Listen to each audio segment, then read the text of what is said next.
Mesdames et messieurs, bonsoir et bienvenue sur les ondes de votre chaîne privée Sahel TV, la chaîne de la diversité, pour ce nouveau bulletin d'information dont voici tout de suite le sommaire.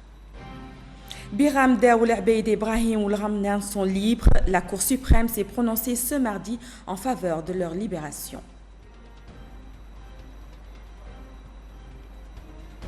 L'ONG Mauritanie, en collaboration avec l'ADEPA et la Fédération nationale de la pêche, ont organisé un atelier de sensibilisation, mobilisation et de recadrage d'actions collectives.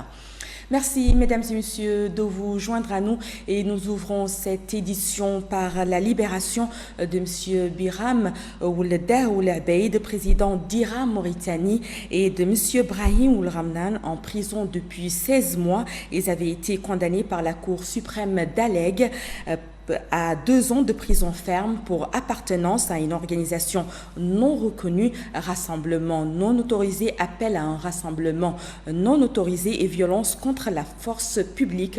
Le reportage est signé par Ramata Alioudem.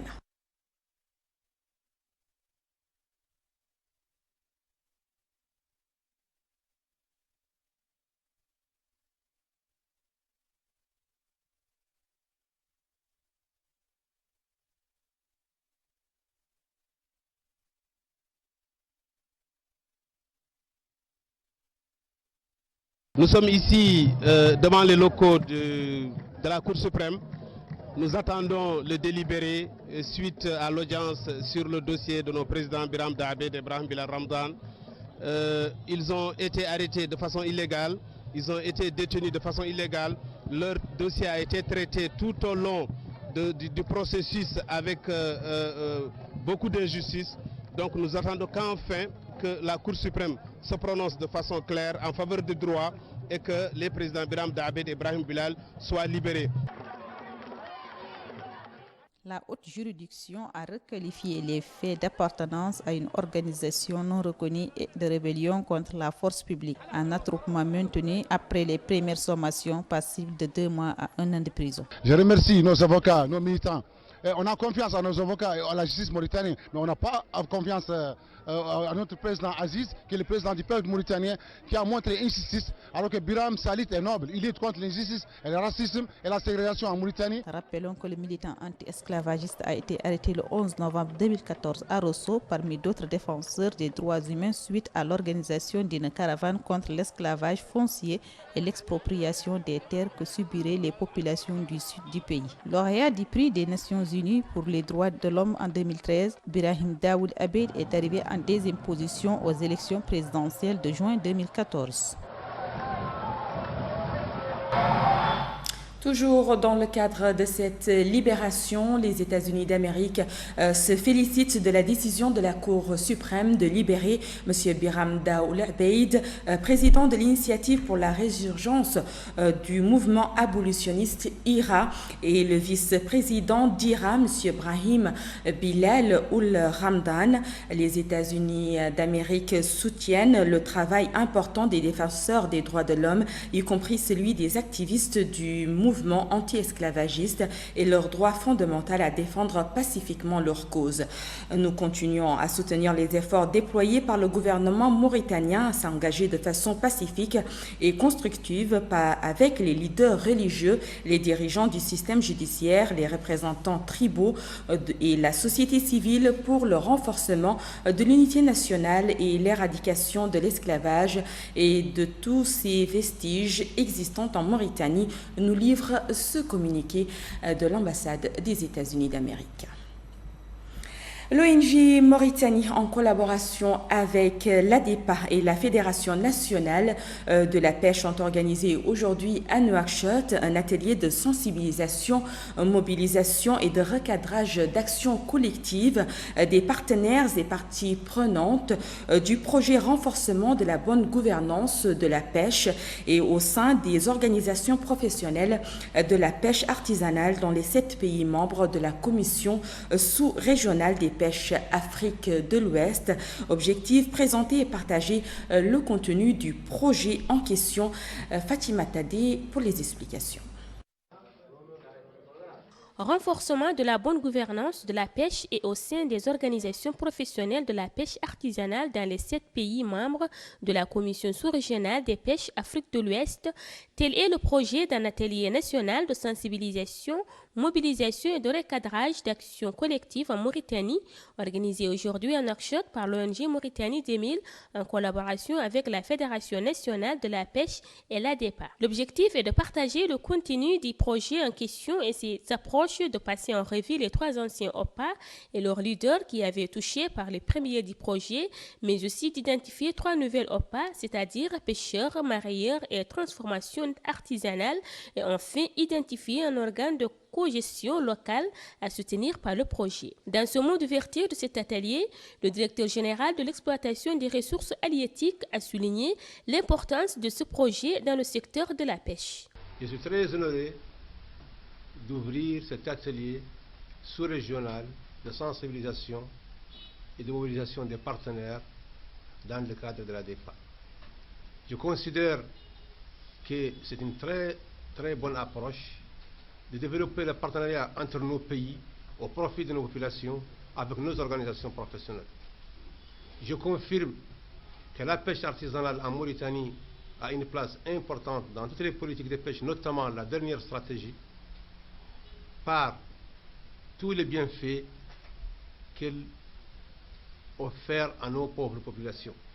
Création d'emplois, sécurité alimentaire, malnutrition, sans parler évidemment de devises qu'elle fait rentrer à notre pays.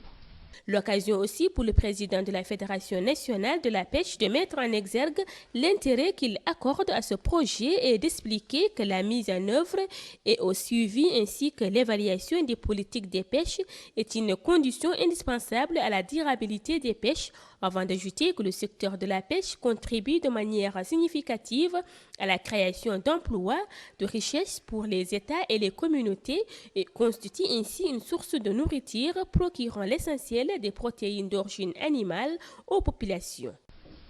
Connaissez que la pêche artisanale dans la sous-région est devenue le moteur le plus important de la pêche. Il permet aujourd'hui à nos pays de disposer et d'employer une grande main-d'œuvre nationale dans tous les pays de l'Afrique de l'Ouest. Notre secteur, c'est lui qui alimente en protéines nos populations. Notre secteur, c'est celui qui apporte les devises à nos pays. Donc le secteur de la pêche artisanale dans la sous-région est le secteur le plus important aujourd'hui. Et nos autorités dans toute la sous-région accordent une grande importance à ce secteur. C'est dans cette même optique, dans un mot prononcé à cette occasion, que le secrétaire exécutif de l'ADEPA d'expliquer que l'une des conditions préalables à une participation active et qualitative des parties prenantes à un projet et donc à sa réussite est leur bonne connaissance et appropriation du projet. C'est pourquoi nous nous avertirons à développer une forte communication dans un esprit itératif avec les partenaires et parties prenantes, a-t-il souligné. Donc nous sommes là en Mauritanie dans le cadre d'un projet qui vise à renforcer les compétences de gouvernance des organisations professionnelles de pêche artisanale. La mission en Mauritanie comporte un certain nombre d'activités. Aujourd'hui, nous sommes ici à Nouakchott, au siège de l'ONG Mauritanie 2000, dans le cadre pour sensibiliser et informer les parties prenantes et partenaires mauritaniens par rapport à ce projet-là d'une part. L'occasion devrait nous permettre aussi d'identifier 3 autres organisations professionnelles de pêche artisanale, pêcheurs marins transformatrices, qui devraient bénéficier de ce projet en plus des 3 premières qu'il avait bénéficié dans le cadre de la première phase qui s'est déroulée de 2010 à 2013. Et chaque organisation bénéficiaire devrait aussi identifier un leader. Donc l'ensemble de ces leaders devraient participer à des formations sur un certain nombre de modules. Et à la fin, nous identifierons également un organe de cogestion locale des pêches à appuyer. Voilà l'objectif. Il faut dire que le projet intervient dans un contexte ouest-africain de la pêche marqué par une profonde mutation et une complexité notoire. La pêche artisanale nourrit les populations locales, procure un nombre impressionnant d'emplois et crée des richesses pour nos États. Elle joue aussi des fonctions socio-culturelles importantes. Malheureusement, sa durabilité est comprise par des pratiques de pêche destructrices, l'insuffisance des politiques publiques, l'insuffisance des compétences professionnelles, politiques et organisationnelles des professionnels de la pêche. De la participation à la durabilité reste encore faible, même si nous savons que les acteurs de la pêche artisanale développent des stratégies de survie pour faire face à la dégradation de leurs moyens d'existence. Ainsi, mesdames et messieurs, prend fin cette édition. Merci à vous de l'avoir suivi. Un grand merci à toute l'équipe technique et rédactionnelle. Mention spéciale à Ali Abbas, Cheikh Al-Hadrami. Tout de suite, le rappel du sommaire.